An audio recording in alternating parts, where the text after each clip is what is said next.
and welcome. Today's topic: what is bipolar disorder? Let's get started. This video series is based on the book Psychoeducation Manual for Bipolar Disorder, which is also called the Barcelona Program, developed by Dr. Francis Coram and Dr. Edward Vietor. It concludes 21 structured sessions designed to help people with bipolar disorder better understand and manage their condition. Our group, Bipolar Psychoeducation and Peer Support Online, has been raising awareness about bipolar disorder since 2019, and our group have individuals with bipolar disorder, including healthcare professionals. My name is Minami Kinouchi. I'm a licensed psychologist, social worker, and a person living with bipolar disorder. I'll be your presenter for this video. I'd also like to acknowledge Tsuyoshi Fujita, a pharmacist and a person with bipolar disorder, who supports this project and our mission. In today's session, we'll take a closer look at what bipolar disorder is. We'll review the facts and clear up common myths and misunderstandings. Many of us carry guilt or blame ourselves for things we did while unwell, but the truth is, it wasn't your fault. It was the illness. By learning more about the condition, we can start to let go of shame and take steps toward healing. Bipolar disorder is kind of like having a broken mood thermostat. When the brain's emotion center, called the limbic system, isn't working correctly, it becomes challenging to maintain a balanced mood. The limbic system helps regulate emotional highs and lows.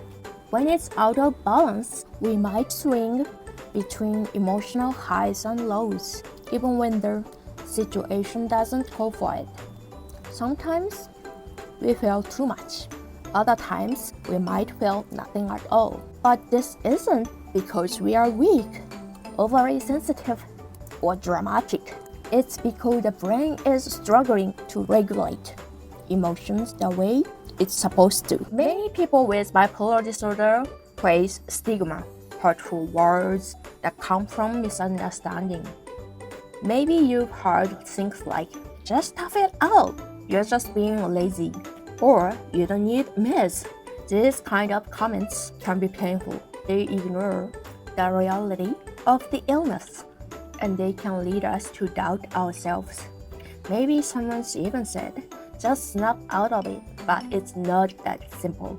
Bipolar disorder is a medical condition, not a lack of willpower. That's why we need to talk about these myths openly, compare them with the facts, and replace judgment with understanding. Facing stigma together with truth and compassion is a decisive step toward healing. Let's take a look at some common myths about bipolar disorder. Things people say that simply aren't true. Some people think it's just a modern condition, or that it only happens in Western countries. Others say it's something doctors made up, or that only weak people get it. These are all wrong. Bipolar disorder is a real medical condition that affects people all over the world, regardless of culture, strength, or background. Some people even say things like, it's your fault, homeopathy can't cure it, or you don't need medication. But these beliefs can be harmful, and they often increase stigma and shame. The truth is, it's not your fault. It's not contagious. And yes, medication often plays a key role in recovery.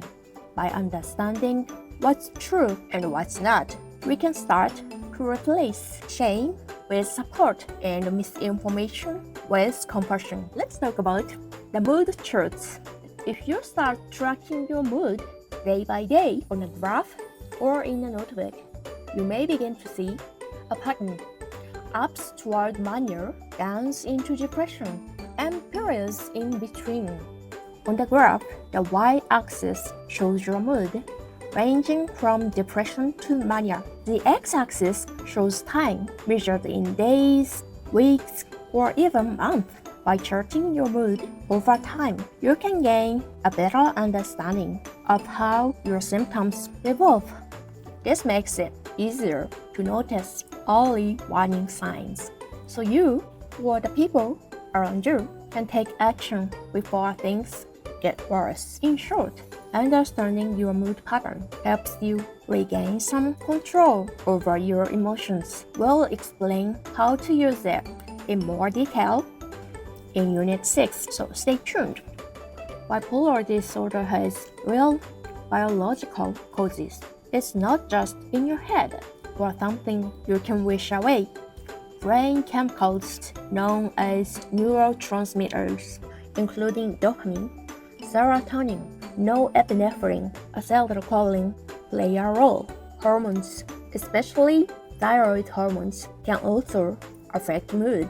And while genetics plays a role, it doesn't tell the whole story. Having a family member with bipolar disorder doesn't mean you're guaranteed to have it too.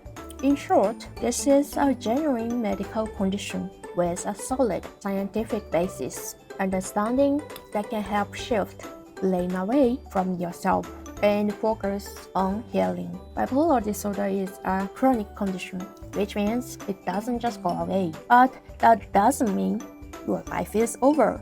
Just like people with diabetes learn to manage their blood sugar, people with bipolar disorder can learn to manage their mood. Medications, healthy routines, support, and self-awareness all play a role. The goal isn't to cure bipolar disorder, it's to live well with it day by day, and many people do. Let's take a lightheaded look at managing bipolar disorder through the story of the three little pigs. Pig number 1 avoids treatment altogether. No meds, no learning, no support. The result, constant relapses and chaos. Pig number 2 takes medication, but that's it. Without knowledge, structure, or lifestyle changes, life stays unstable. Pig number 3 takes meds, learns about bipolar disorder, builds healthy routines, and gets support. Over time, their life becomes more stable and more fulfilling. So, which pig would you rather be? Many people throughout history have lived with bipolar disorder and still created beautiful, powerful things. Winston Churchill, Vincent van Gogh, and composer Robert Schumann. And today, many people, famous or not, are living whole, meaningful lives with the help of treatment and support. Bipolar disorder doesn't erase your talents, your dreams, or your value. With the right tools, you can make a difference too. To wrap up today's session, remember this: bipolar disorder is not your fault. Science shows us it has real biological causes, and that means you're not to blame. With proper treatment, support, and healthy habits, things can improve. You don't have to do it all at once, but every small step counts. For homework, try to reflect on what might trigger your symptoms. Perhaps it's a result of a lack of sleep, stress, conflict, or even exciting events. Understanding your patterns is a crucial part of maintaining your well-being. Until next time, be kind to yourself. You're doing the work, and that matters. Thank you for watching. Until the end, you're taking an essential step by learning more. So be proud of yourself. I'll see you in the following video. Bye! Yes! できた! Yeah! Okay. Vincent van Gogh. Vincent van Gogh. 無理だよ。Vincent van Gogh.